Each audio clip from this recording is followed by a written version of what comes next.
कि अब किसी की इमरजेंसी है तो वो परिवार तो पूरा ही मेंटल स्ट्रेस में ना, तो आपको आज के समय में एक अच्छा डॉक्टर बनने के लिए सबसे ज्यादा जरूरी क्या है? एक अच्छा डॉक्टर बन, लगभग सारी बीमारियों की 50% जड़ स्ट्रेस है। सवेरे सवेरे एक मरीज आया, बूढ़ी अम्मा थी जी। लगभग 80 साल के आसपास। डाइट अच्छी होना, फिजिकल एक्टिविटी होना, ठीक है, और तीसरा किसी प्रकार के एडिक्शंस मतलब नशे नहीं करना। ये तीन। नमस्कार दोस्तों, मैं हूं नीलेश पाटदार और आप देख रहे हैं डीप टॉक विद नीलेश, जहां हम लेकर आते हैं ऐसे लोगों की कहानियां जिनसे हमें कुछ सीखने को मिले, कुछ समझने को मिले। आज का एपिसोड बहुत ही खास होने वाला है क्योंकि आज हमारे साथ जुड़े हैं एक ऐसे व्यक्तित्व जो ना सिर्फ एक अनुभवी ऑर्थोपेडिक डॉक्टर हैं, बल्कि सुंदरलाल पटवा मेडिकल कॉलेज मंदसौर में असिस्टेंट प्रोफेसर के रूप में अपनी सेवाएं दे रहे हैं। इनका सफ़र एक साधारण छात्र से एक सफल डॉक्टर और फिर एक शिक्षक बनने तक अपने आप में बेहद प्रेरणादायक है। तो आइए स्वागत करते हैं डॉक्टर नयन जी का। सर, आपका बहुत बहुत स्वागत है। धन्यवाद नीलेश जी। सर, सबसे पहले तो हम आपका शुक्रिया अदा करना चाहेंगे कि आपने अपना कीमती समय निकाल कर हमें दिया। सर, ये सफ़र कैसे शुरू हुआ? शुरू से जब आप पढ़ाई के जब आप शिक्षा के क्षेत्र में थे, जब आपकी एजुकेशन चल रही थी, तब से क्या आपका सपना था कि मैं एक ऑर्थोपेडिक डॉक्टर बनूंगा? बिल्कुल, सपना तो एक्चुअली मेरे दादाजी का था, मेरे पिताजी को बनाने का जी। पर किसी कारणवश वो नहीं बन पाए, तो वो सपना ट्रांसफ़र हो गया अगली जनरेशन को, मतलब कि मुझे। जी। तो बिल्कुल डेफिनेटली वो एक सपना हमारे परिवार का ही था जिसको मैंने पूरा किया। शुरुआती सफर कैसा रहा सर आपका? मेडिकल फील्ड में जी। शुरुआती सफ़र ये है कि मतलब जैसे कि पढ़ाई तो 9-10 से ही स्टार्ट हो जाती थी, बेसिक जो, क्योंकि आपको पीजी मतलब निकलना है एमबीबीएस के लिए, तो 9-10 में पढ़ाई अच्छे से कर करके फिर उसके बाद बायोलॉजी लिया 11-12 में, उसमें लेकर के वो फिर जब आपने फर्स्ट अटेम्प्ट में निकाला तो कॉन्फिडेंस आ गया था कि हाँ हो गया। एमबीबीएस सिलेक्शन के बाद फिर जब कॉन्फिडेंस था ही तो फिर पीजी भी पहली बार में ही निकाल दिया, इस तरीके से। अच्छा, मुश्किलें आई पढ़ने में? पढ़ने में कोई मुश्किल नहीं थी, मुश्किलें इकोनॉमिक थी। मतलब एमबीबीएस के दौरान जब सबसे पहले फ़ीस भरना थी, हमारे पास फ़ीस के पैसे ही नहीं थे क्योंकि बहुत ही क्लर्क का बेटा हूँ मैं, तो लोअर मिडिल क्लास थे, तो बस दिक्कत वही थी और कोई दिक्कत नहीं। अच्छा, जब एमबीबीएस आपकी रनिंग में थी तब पढ़ने में कोई ऐसी समस्या या कोई कठिनाई? पढ़ने में कोई समस्या नहीं, इजीली सब पढ़ाई हो जाती थी। हमारे टीचर्स भी काफ़ी मतलब हेल्पफुल थे। सबसे मेन तो शिक्षक ही होता है जो अच्छे से पढ़ा देता है, तो सबको समझ में आ ही जाता है। अच्छा, जैसे आप डॉक्टर फील्ड में आए, आपने एमबीबीएस किया, ऑर्थोपेडिक सर्जन बने, तो फिर आप एक असिस्टेंट प्रोफेसर के रूप में भी अपनी सेवाएं दे रहे हैं। तो एक छात्र से एक डॉक्टर और डॉक्टर से फिर एक शिक्षक, ये कैसे? देखिए, ये तो हमारा सिस्टम ही ऐसा है ना, क्योंकि एक छात्र को पढ़ाना है और डॉक्टर बनाना है तो उसको पढ़ाएगा तो डॉक्टर ही, जी, है ना। तो ये तो सिस्टम बना हुआ है जी। तो इसमें मुझे नहीं लगता नया और अलग कुछ करने की आवश्यकता है। जो चीज़ें हमने सीखी है, जो हमारी टेक्निक्स हैं, उन्हीं को हमें ट्रांसफ़र करना है, बच्चों को वही चीज़ें बतानी है। तो ये बिल्कुल स्मूथ एक प्रक्रिया है जो कि पहले से बना हुआ सिस्टम है, हमें उसमें नया कुछ करना नहीं होता, बस अपनी चीज़ें अच्छे से बच्चों को समझाना होती है, सिखाना होती है और उनको मार्गदर्शन देना होता है। अच्छा, जैसे लोगों को लगता है, नहीं, जो आम लोग होते हैं उनको लगता है कि यार जो डॉक्टर होते हैं उनकी ज़िंदगी बड़ी आसान होती है, तो पेशेंट के पास जाना, इलाज करना और फिर घर पे आ जाना। तो क्या क्या हकीकत आखिर में है क्या? कितनी कठिन होती है फिर आसान होती है वास्तव में? देखिए, मतलब एक ही शब्द में तो नहीं कह सकते कि आसान है या कठिन है। हाँ, मतलब कभी दिन बुरा भी निकलता है, कभी दिन अच्छा भी निकलता है, किसी किसी दिन आपको समय नहीं मिलता, आप घर भी नहीं जा पाते, 24 घंटे की ड्यूटी है, नाइट में भी आपको 8-8, 6-6 घंटे मतलब नाइट में भी रुकना पड़ सकता है, किसी प्रकार की इमरजेंसी आ जाती है। देखिए, अब किसी की इमरजेंसी है तो वो परिवार तो पूरा ही मेंटल स्ट्रेस में ना, तो आपको उसको समझाना तो पड़ता है और कई बार कुछ समझ पाते हैं, कुछ नहीं समझ पाते हैं, तो मतलब टाइम तो लग जाता है। तो हर दिन एक जैसा नहीं होता, चैलेंजेस आते हैं। अच्छा, जैसे मेडिकल स्टूडेंट होते हैं, उनको किन किन चुनौतियों का सामना करना पड़ता है? मेडिकल स्टूडेंट बिल्कुल नए होते हैं। देखिए, सबसे बड़ी चुनौती क्या है ना, एक छोटा सा बच्चा है, जी। 12वीं पास करके कॉलेज में चला गया, सबसे पहली चीज़ तो उसको परिवार से दूर जाना है, उसकी जगह बदल जाती है, खाना पीना बदल जाता है, आसपास का पूरा माहौल बदल जाता है, तो वो चीज़ें एडजस्ट करना सबसे कठिन चीज़ होती है मुझे लगता है एक छात्र के लिए। फिर पढ़ाई एकदम से बदल जाती है, थोड़ा से मतलब देखिए सर, अलग अलग बच्चे हैं ना, कोई बच्चा अगर पढ़ाई में होना है उसके लिए दिक्कत है, पर अगर कोई बिल्कुल सिंपल बच्चा है, मतलब एवरेज स्टूडेंट है, तो उसके लिए पढ़ाई भी एक बहुत बड़ी दिक्कत आती है। सही बात है। अच्छा, आज के समय में डॉक्टर जो बनना है वो अच्छा समय, मतलब अपन ऐसे बोल सकते हैं कि आज के समय में एक अच्छा डॉक्टर बनने के लिए सबसे ज़्यादा ज़रूरी क्या है? एक अच्छा डॉक्टर बनने का सबसे जरूरी, देखिए सिंपल सी चीजें हैं। अगर आपको डॉक्टर बनने की इच्छा आपकी है जी। तो सबसे जरूरी तो वही है, आपके अंदर इच्छा होनी चाहिए। मजबूरी में बनेंगे तो फिर परेशानी है, ठीक है। दूसरा, आपको उस बारे में आपका थॉट प्रोसेस, मतलब आपका गोल क्लियर होना चाहिए कि मुझे डॉक्टर बन के करना क्या है। अगर आपने एमबीबीएस के दौरान नहीं सोचा कि मुझे कार्डियोलॉजिस्ट बनना है, कि न्यूरोसर्जन बनना है, कि हड्डी रोग विशेषज्ञ बनना है, या कुछ और फील्ड बहुत सारी हैं, जी। तो वो आपको डिसाइड कर लेना होता है, क्योंकि फिर उसके तुरंत निकलते ही आपको पीजी करना है, क्योंकि वो आपकी डिसाइड हो जाएगी। जैसे ही एमबीबीएस खत्म हुआ, आपकी वो पीजी डिसाइड कर देगा कि आपको क्या बनना है। तो ये चीजें अगर क्लियर होती हैं तो ईजी है। अच्छा, जैसे कि आप एक ऑर्थोपेडिक सर्जन है, आजकल हम देखते हैं कि बहुत सारे लोगों में जो जोड़ स्पाइन को लेकर है या पैर के जोड़ों को लेकर बहुत सारी समस्या बनती है, आखिर ऐसा हो क्यों रहा है? इसका 4-5 मुख्य कारण है। देखिए नीलेश जी, सबसे पहली चीज तो हमारी फिजिकल एक्टिविटी। जी। अब आज से 10-15-20 साल पहले ये प्रॉब्लम्स थोड़ी कम थी। क्यों? क्योंकि हमारी एक्टिविटी थी, हम चलते, पैदल चलना ईजी था, हम साइकिल चलाते थे, आपने भी चलाई होंगी जी। शायद, जी। ठीक है। अब हम साइकिल कितने लोग चलाते हैं, है ना। फिजिकल एक्टिविटी नहीं, मतलब पैदल चलना, ये सब चीजें कम है। दूसरा, डाइट। डाइट मतलब कि खान पीन बैलेंस नहीं है ना। चाउमीन, मोमोज, पिज्जा, ये सब अब इजीली अवेलेबल गांव गांव में, 10-15 साल पहले था। बिल्कुल सही बात है, नहीं था। तो डाइट चेंज हो गई है, ठीक है। छोटे छोटे बच्चे अब जो है मैदे का आइटम, ये सब मतलब कुल मिला के अनहेल्दी इसको बोल सकते हैं, वो चीजें, है ना। तो सबसे पहली फिजिकल एक्टिविटी नहीं है, डाइट अच्छा नहीं है, और तीसरा मेंटल स्ट्रेस, जो एक बहुत बड़ा कारण है हर बीमारी के लिए। इसको सिर्फ हड्डी से मिला के नहीं देखना है, लगभग लगभग सारी बीमारियों की 50% जड़ स्ट्रेस है, मानसिक तनाव। तो ये बहुत सारे छोटे छोटे कारण हैं जिस कारण से प्रॉब्लम्स आ रही हैं, जॉइंट समस्या, स्पाइन समस्या, तो ये उनमें भी मिलता है। अच्छा, स्लिप डिस्क की प्रॉब्लम भी बहुत ज्यादा लोगों में है, बिल्कुल। ये क्या होती है? देखिए स्लीप डिस्क जो होता है, आपके हड्डी होती है, स्पाइन की हड्डियां मन के होते हैं। जैसे मान लीजिए ये फोटो है ना, कि ये देख सकते हैं आप, ये मन के हैं, इसके बीच में एक गादी है जी। है ना, इसको बोलते हैं डिस्क। जी। और जब डिस्क खसक जाए, स्लिप हो जाए, मतलब फिसल जाए, जी। जगह से अगर आगे चली जाए और नस के ऊपर दबाव मारती है, जब दबाव आता है तो उसको बोलते हैं स्लिप डिस्क, जिसको एक नॉर्मल भाषा में उसके लक्षण को बोलते हैं शाटिका। कई बार आपने सुना होगा, साइटिका, जी। है ना। तो ये उसका आगे का प्रभाव है डिस्क स्लिप हो जाने के बाद। तो हालांकि ये इतनी कोई बहुत ज़्यादा मतलब इमरजेंसी कंडीशन नहीं है, या फिर कोई बहुत डरावनी बात नहीं है, ठीक हो जाता है विद प्रॉपर ट्रीटमेंट। अच्छा, इससे बचने का कोई उपाय है ताकि इससे मतलब बचने इन का फ्यूचर? उपाय, हाँ बिल्कुल है। जी। जो मैंने बताया सेम चीज़ें, फिजिकल एक्टिविटी, आपको अच्छे से घूमना फिरना, वॉकिंग करना, कुछ कमर की मामूली व्यायाम करना, है ना। आपको ठीक से पोस्चर में बैठना, जैसे कि अभी आप देख रहे हैं अपन सिंपल तरीके से बैठे हैं, झुक के, इस तरीके से गुब्बड़ निकाल के नहीं बैठना। जी। तो बैठने का तरीका, अपना घूमना फिरना, मतलब हेल्दी रहने के लिए। बिल्कुल। अच्छा, ये कैल्शियम और विटामिन डी की कमी से भी ऐसा होता है, स्पाइनल वगैरह कमजोर हो जाती है, या हड्डियां वगैरह में जो आवाजें आती हैं, ये भी विटामिन या इसकी वजह से होता है? देखिए विटामिन डी और कैल्शियम की जो कमी है वो बहुत ही रेयर कंडीशंस में आजकल मिलती है ना। क्योंकि अधिकतर तो कैप्सूल्स वगैरह हम लोग सप्लीमेंट दे ही देते, तो इतनी पूरी मतलब कमी आना बहुत मुश्किल है। पर हाँ, कुछ मरीजों में जिसमें कि वो विटामिन डी एब्जॉर्ब नहीं होता, कैल्शियम एब्जॉर्ब नहीं होता, है ना, किसी प्रकार से कुपोषण उनमें डेवलप, बहुत रेयर है, तो उसमें बिल्कुल प्रॉब्लम्स आती हैं। हड्डी कमज़ोर हो जाती है, हड्डी आपस में धंस जाएंगी, क्योंकि कमज़ोर है तो धंस जाएंगी, तो वो प्रॉब्लम आ जाती है। उसके लिए फिर हम कुछ और थेरेपीज देते हैं। सिर्फ कैल्शियम और विटामिन डी से काम नहीं चलता है, कुछ और दवाइयाँ भी उनको देना पड़ती है। और जो आपने पूछा जॉइंट में आवाज़ आने की प्रॉब्लम, तो देखिए वो दो तरीके, एक तो जो एयर होता है, नाइट्रोजन गैस जो होती है, उसके कारण से जो अपन हड्डी चटकाते हैं, कई बार आपने वो कट कट करते हैं, वो नाइट्रोजन गैस होता है। और दूसरी जो आवाज़ है, जो होता है घर्षण की आवाज़, गठिया इसको बोलते हैं, घुटना घिसना, आर्थराइटिस। जब घुटने घिस जाएंगे, जॉइंट घिस जाएगा, तो उसमें जब वो मूवमेंट करेंगे तो वो फिर जैसा भी चिकनी सरफेस आवाज नहीं आएगी, खुरदुरी जगह में आवाज आएगी।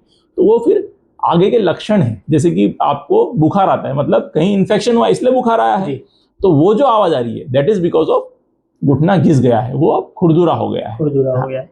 अच्छा, एक चीज और अपन देखते हैं, जो वर्क वाले होते हैं या जो ऑफिस वर्क करते हैं, हाँ वो ज्यादातर टाइम लैपटॉप और कंप्यूटर के सामने बिताते हैं, बिल्कुल। तो उनका जो असर पड़ता है रीढ़ की हड्डी पे, वो तो बहुत प्रॉब्लम करता है। उससे कैसे बचे वो? देखिए, ये जो आप बोल रहे हैं लंबे समय तक बैठे रहने से, तो ये this is because of muscle imbalance, muscular pain बोलते हैं इसको, मसल इम्बैलेंस। तो इसके 2-3 छोटे छोटे चीजें हैं जो मैंने बताया अभी आपको, वही चीज वापस आएगी। कमर की कुछ कसरत करें, गर्दन कसरत करें, माइनस टाइप डेस्क यूज करें। आपने देखा आजकल बैंकों में भी जो लंबे समय तक, तो उनके सिस्टम्स इस तरीके से कर दिए तिरछे, आपने कहीं देखा होगा, है ना, एकदम सपाट नहीं होता, तिरछा होता है।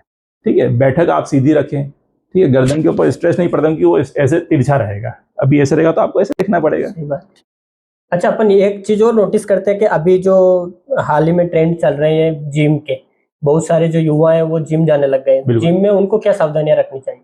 देखिए, जिम जाना पहली बात तो अच्छी चीज है जी, तो मैं अप्रिशिएट करूंगा। सावधानी देखिए, आपको सबसे पहली बात, कोई भी चीज में आप जाते हैं तो नॉलेज होना चाहिए, है ना। जिम अगर आप जा रहे हैं तो आपको एक अपना फॉर्म मेंटेन कर रखना है, ठीक है, और सही तरीके से करना है। अगर आपको नहीं आता है तो किसी की ट्रेनर की हेल्प ले लें, 1-2 महीना हेल्प ले लें, फिर आप स्वयं करें, क्योंकि गलत तरीके से करने से नुकसान हो सकता है बजाय की फायदे के। अच्छा, एक चीज और अपन देखते हैं कि नी की सर्जरी करते हैं लोग, करवाते हैं, बिल्कुल, तो वो जो सर्जरी होती है वो कब जरूरी होती है? घुटने की सर्जरी देखिए, उसके 2 मुख्य, जो आप बोल रहे हैं जरूरी तो नहीं है, मतलब 2 मुख्य उसके इंडिकेशंस होते हैं जो हमारी भाषा में बोले। सबसे पहला तो इनटॉलरेबल पेन, मतलब असहनीय दर्द, तब वो मरीज को ऑपरेशन करवाना ही है, क्योंकि अब दर्द दवाई गोली से ठीक हो नहीं रहा है, किसी और पद्धति से ठीक हो नहीं रहा है, तो फिर ऑपरेशन ही एक उपाय बचता है। और दूसरा होता है तिरछे हो जाना, टेढ़े हो जाना, पैर बैलेंस नहीं बनेगा, तब भी ऑपरेशन की आवश्यकता पड़ती है। तो 2 मुख्य कारण है। अच्छा, फ्रैक्चर जो होते हैं उसमें जल्दी रिकवरी के लिए अपने को क्या करना चाहिए?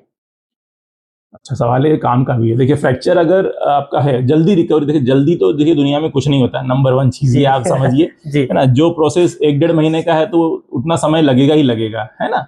पर हाँ, कुछ चीज जैसे कि डाइट, फिजिकल एक्टिविटी, फिजियोथेरेपी, और साथ में अपने को एडिक्शंस, मतलब किसी प्रकार के अगर नशा वगैरह करते हैं तो उन चीजों को आपको छोड़ना रहता है। तो ये 4 चीजें अगर आपने कर लिया तो फ्रैक्चर डेफिनेटली आपका समय से रिकवर हो जाएगा और जल्दी भी हो सकता है। अच्छा, इतना लंबा समय हो गया आपको इस फील्ड में, जी, कोई ऐसा चैलेंजिंग केस जो आपको याद हो? हाँ, चैलेंजिंग केस तो वैसे रेगुलरली करते हैं, पर हाँ अभी रिसेंटली ही किया है। क्योंकि देखिए, जैसे अभी आपने बताया घुटना बदलने का ऑपरेशन, लेकिन अगर सोचिए घुटना बदला हुआ बिगड़ गया तो, है ना, तो उनका क्या है कि किसी अस्पताल में अन्यत्र ऑपरेशन हुआ था, उसमें इन्फेक्शन होने से पस पड़ गया, और 2-3 बार उसको ठीक भी करने की कोशिश करी गई, पर वो ठीक नहीं हो पाया। तो फिर हमें एक मतलब फाइनल डिसीजन जो होता है, जो कि अब आजकल हम लोग नहीं करना चाहते, घुटना फ्यूज करने का काम, मतलब फ्यूज मतलब उसको जॉइंट को ही खत्म कर दिया गया। अब उसकी जांग की हड्डी और टांग की हड्डी दोनों को एक बना दिया गया। तो मतलब घुटना जॉइंट उसका खत्म किया गया, वो मूवमेंट कभी नहीं करेगा। वो सब घुटने का ऑपरेशन करना मतलब एक चैलेंजिंग केस था, क्योंकि पेशेंट को भी ये एक्सेप्ट नहीं होता ना, अभी आपका घुटना खत्म कर दिया है, उसको पूरा एक हड्डी बना दी जाए तो कौन एक्सेप्ट करेगा। तो एक चैलेंजिंग चीज थी, मरीज को समझाना भी चैलेंजिंग था। अच्छा, इस प्रकार की समस्या आने के पीछे क्या कारण होता है? मुख्य 3 कारण हैं। एक तो साफ सफाई से काम नहीं किया गया हो, दूसरा मरीज की इम्यूनिटी वीक हो, ठीक है, कीटाणु उसके अंदर कहीं से चला जाए, ठीक है, और तीसरा कारण है, मान लीजिए हेमेटोजेनस, मतलब कि खून में ही खराबी थी मरीज के, और वो फिर वहां पहुंच जाता है, और फिर वो लेट डिले, मतलब कि 1-1.5 साल बाद मालूम पड़ता है कि उसमें पस पड़ गया, इन्फेक्शन हो गया है। तो ये 2-3 कारण होते हैं मुख्य। अच्छा, कोई ऐसा मरीज जो आपको इमोशनली आपको लगा हो कि यार ये आदमी अपने को इमोशनली प्रभावित कर रहा है? देखिए, वैसे एज ए डॉक्टर को इमोशनल कम ही होना चाहिए जी, पर फिर भी एक छोटी सी स्टोरी सुना सकता हूँ मैं इस बारे में। एक ही दिन में हुआ था ये इंसिडेंस। सवेरे सवेरे एक मरीज आया, बूढ़ी अम्मा थी जी, लगभग 80 साल के आसपास। उनके 2 बच्चे थे शायद, या एक बच्चा था, मुझे याद नहीं है, पर हाँ वो आए थे, ठीक है, इलाज करवाने के लिए। जैसे ही बताया गया कि इसमें कूल्हे की हड्डी फ्रैक्चर है, ऑपरेशन किया जाएगा, आयुष्मान कार्ड में निःशुल्क होगा जी, लेकिन उन्होंने नहीं करवाया। क्यों? कि भैया ये बूढ़ी माता जी के साथ रुकेगा कौन। सही बात, ठीक है। और उसी शाम को एक बच्चा आया 8-10 साल का, उसके माता पिता, उसका कोहनी फ्रैक्चर था, उसके माता पिता बताया गया कि इसमें फ्रैक्चर है, ऑपरेशन करना पड़ेगा, और उसमें आयुष्मान कार्ड था नहीं। तो बोले हम तो पैसे देने तैयार है, पर आप अभी तुरंत कर दीजिए। तो मतलब आज क्या स्थिति है कि बूढ़े माँ बाप की कोई मदद करना नहीं चाहता, और अगर उसका बच्चा है, छोटा बच्चा, तो तुरंत उसके लिए सब कुछ तैयार है वो। तो ये एक इमोशनल चीज हो सकती है और हो सकता है सामाजिक समस्या भी है ये हमारी, कि हम अपने बुजुर्ग लोगों की मतलब इलाज नहीं कर पा रहे हैं, और जबकि निःशुल्क हो रहा है उसके बाद भी। एक असिस्टेंट प्रोफेसर के रूप में छात्रों को पढ़ाने का जो अनुभव है वो कैसा रहता है?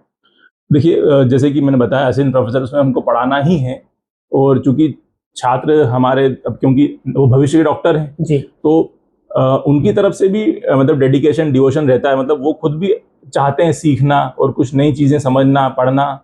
तो मतलब एक बहुत ही अच्छी चीज़ है, अच्छी प्रक्रिया है, और हमें अपना नॉलेज, हमने जो चीज़ सीखी है वो हमें ट्रांसफ़र करना है। मतलब हमारे लिए कितनी अच्छी बात है कि हम भी उनको सिखा पा रहे हैं, और वाकई में कुछ चीज़ें सिखाने में इतना अच्छा लगता है कि मतलब ठीक है, बच्चे भी समझते हैं कि हाँ सर, ये एक मरीज़ था, इसमें आपने सिखाई चीज़ें वो हमें काम में आएगी।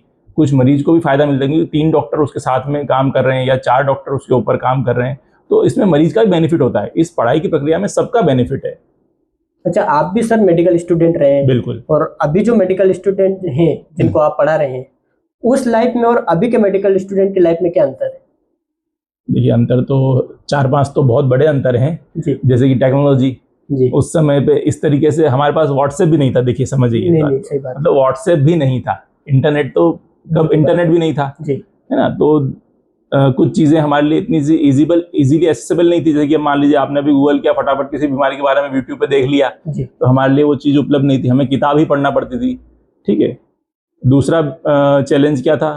ट्रैवल। जैसे अब बाइक्स वगैरह इजीली हमें सब पैदल घूमना पड़ता था, है ना? दूसरा और क्या कारण थे, मतलब अभी चैलेंज देखा है तो हाँ, एक्सेप्टेंस। अब क्या है, बच्चे एक्सेप्ट नहीं करते चीज़ों को फटाफट। हम लोग एक्सेप्ट करते हैं कि भाई बड़े ने बोला है तो ये चीज़ मान ली फटाफट। आज की तारीख में क्या है, क्या, क्यों, कैसे, आर्ग्यूमेंट्स ज़्यादा हो जाते हैं, तो थोड़ा सा चैलेंजिंग हो जाता है सिखाना समझाना, बट मैनेज कर लेते हैं हम लोग। तो सर सोच में कोई फर्क? वही फास्ट लाइफ। बहुत जल्दी चाहिए हाँ, सब अब कुछ। सब कुछ जल्दी चाहिए, फास्ट लाइफ। अच्छा, आपकी जो जॉब है वो बहुत स्ट्रेस भरी होती है, हाँ, हाँ। आप कैसे मैनेज करते हैं? देखिए, स्ट्रेस को तो आप मैनेज नहीं कर सकते, पर हाँ देखिए, अब मैं थोड़ा सा क्या पूजा पाठ वगैरह कर लेता हूँ मॉर्निंग में, जी, तो शायद मुझे वो हेल्प करता है। अच्छा लगता है। बिल्कुल।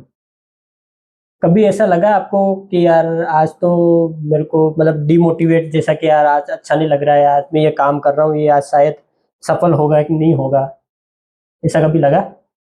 इस तरह का तो कभी महसूस नहीं हुआ, बिल्कुल भी नहीं। बिल्कुल भी नहीं। हाँ। अच्छा सर, सबसे जो आपकी जो लाइफ का है सबसे बड़ा टर्निंग पॉइंट क्या था? देखिए, मेरी लाइफ तो स्मूथ ही चल रही है, मतलब कोई टर्निंग पॉइंट स्पेशल आया नहीं। और मतलब मैंने टारगेट बताया था जैसे आपको कि शुरू में ही सोच लिया डॉक्टर बनना है, और पहली बार में ही पीजी भी हो गया, एमबीबीएस भी हो गया, तो स्मूथ ही चल रहा है सब कुछ, तो कोई दिक्कत नहीं है। टर्निंग पॉइंट ऐसा कुछ नहीं है। ऐसा कुछ नहीं है। अच्छा, फ्यूचर प्लानिंग में एक टीचर के रूप में या फिर एक मेडिकल फील्ड के रूप में? फ्यूचर प्लानिंग मेरा तो देखिए सिंपल सा है कि हमारे जो भी मेरे पेशेंट्स हैं या बच्चे हैं, उनको मतलब सबको एक अफोर्डेबल, एक्सेसिबल ट्रीटमेंट प्रोवाइड किया जाए। मतलब क्या होता है, रीजनेबल कॉस्ट पे अच्छा इलाज। रीजनेबल कॉस्ट सबके लिए अलग अलग होती है, बट रीजनेबल। अच्छा, आपके हिसाब से गवर्नमेंट हॉस्पिटल या प्राइवेट हॉस्पिटल क्या परफेक्ट है? मतलब जैसे अगर आप स्वयं का इलाज हाँ। करना चाहें, तो देखिए स्वयं का इलाज तो आप प्राइवेट नहीं करवाएंगे। क्योंकि बहुत सारे लोग अपन देखते हैं जो गवर्नमेंट हॉस्पिटल में जाते हैं, हालांकि बहुत जगह ऐसी सुविधा भी कर दी है गवर्नमेंट ने कि उनको फायदे मिलते हैं, लेकिन बहुत सारे लोग जो प्राइवेट हॉस्पिटल में जाना पसंद करते हैं। नहीं, उसका कारण ये है ना कि सेम इलाज हो रहा है। आपको आयुष्मान कार्ड, आप कहीं भी जाइए, जी, निःशुल्क इलाज है, सेम इलाज है। अगर आपको तुरंत मिल जा रहा है तो आप फिर उसको तुरंत ही लेंगे ना। मैंने सही बताया बात फास्ट है। लाइफ, आज फास्ट सबको लाइफ फास्ट है। चाहिए। आप अभी आपको कोई इलाज है, आपका छोटा मोटा फ्रैक्चर, आप 5 दिन बाद करवाएंगे या आज करवाएंगे?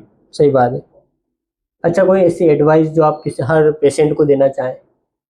अ, जैसा अभी मैंने बताया था शुरू में भी कि आपको 3 चीज़ें हमेशा आपको देखिए, एक तो स्ट्रेस फ्री रहें, जी, अच्छी डाइट लें और फिजिकल एक्टिविटी करें। ये 3 चीज़ लगभग लगभग हर व्यक्ति के लिए लागू होती है, चाहे वो किसी भी चीज़ का मरीज हो, चाहे मरीज नहीं भी हो।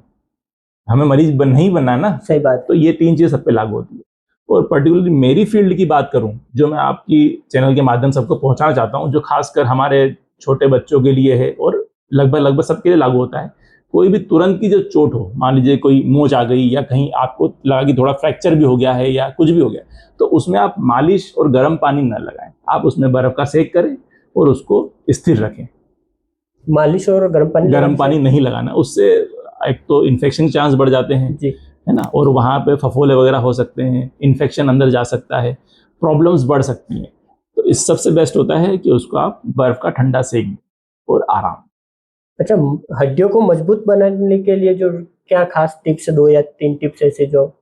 हाँ, वो सेम रहेंगी, देखिए सब हमेशा डाइट अच्छी होना, फिजिकल एक्टिविटी होना, ठीक है, और तीसरा किसी प्रकार के एडिक्शंस मतलब नशे नहीं करना। ये 3 चीज़ अगर आप फॉलो कर दें तो हड्डी बहुत मजबूत रहेगी। फिजिकल एक्टिविटी उसमें मेन है लेकिन। अच्छा, जो स्टूडेंट हैं जो भी मेडिकल लाइन में हैं या फिर एमबीबीएस करना चाहते हैं या किसी भी डॉक्टरी फील्ड में जाना चाहते हैं, उनके लिए आपकी तरफ से क्या संदेश? जो अब जाना चाहते हैं, जो चल रहे हैं या जाना चाहते हैं? देखिए मेरी तरफ से तो उनके लिए सिर्फ एक ही संदेश रहेगा जी। कि जो आपने डिसीजन लिया है उसको आप अपना पर्सनल डिसीजन माने, ना कि किसी के कहने से आप डॉक्टर बने या किसी की इच्छा के कारण बने। अगर आप अपनी पसंद से उस चीज़ में घुसते हैं या जाते हैं तो आप उसको सक्सेस की तरह देखेंगे या उसको आप एज ए मतलब अपनी इच्छा से आप करेंगे तो रिजल्ट अच्छा आएगा। अगर किसी के कहने से बनते हो या किसी लालच के कारण बनते हैं तो आपको वो चीज़ें मिल नहीं पाएंगी, क्योंकि सैचुरेटेड फील्ड है और प्रोजेक्शंस सबको क्लियर हैं, सब चीज़ ये समझते हैं। सही बात है। तो ये थी आज की हमारी खास बातचीत डॉक्टर नयन जी के साथ। आज के इस एपिसोड से हमने जाना कि एक डॉक्टर की ज़िंदगी कितनी मेहनत, समर्पण और जिम्मेदारी से भरी होती है, और साथ ही हमने हड्डियों से जुड़ी कई महत्वपूर्ण जानकारियाँ भी मिली। अगर आपको ये बातचीत पसंद आई हो तो वीडियो को लाइक ज़रूर करें, अपने दोस्तों और परिवार के साथ शेयर करें, और ऐसे ही इंफॉर्मेशन से भरे एपिसोड के लिए हमारे channel deep talk with Nilesh को सब्सक्राइब करना ना भूलें। और हाँ, अगर आप भी हमारे पॉडकास्ट में गेस्ट बनना चाहते हैं या किसी खास व्यक्ति को रिकमेंड करना चाहते हैं तो नीचे कमेंट ज़रूर करें या हमें डायरेक्ट कॉन्टेक्ट करें। मैं हूं नीलेश पाटीदार, आपसे फिर मिलूंगा एक और नए शानदार एपिसोड में। तब तक के लिए नमस्कार।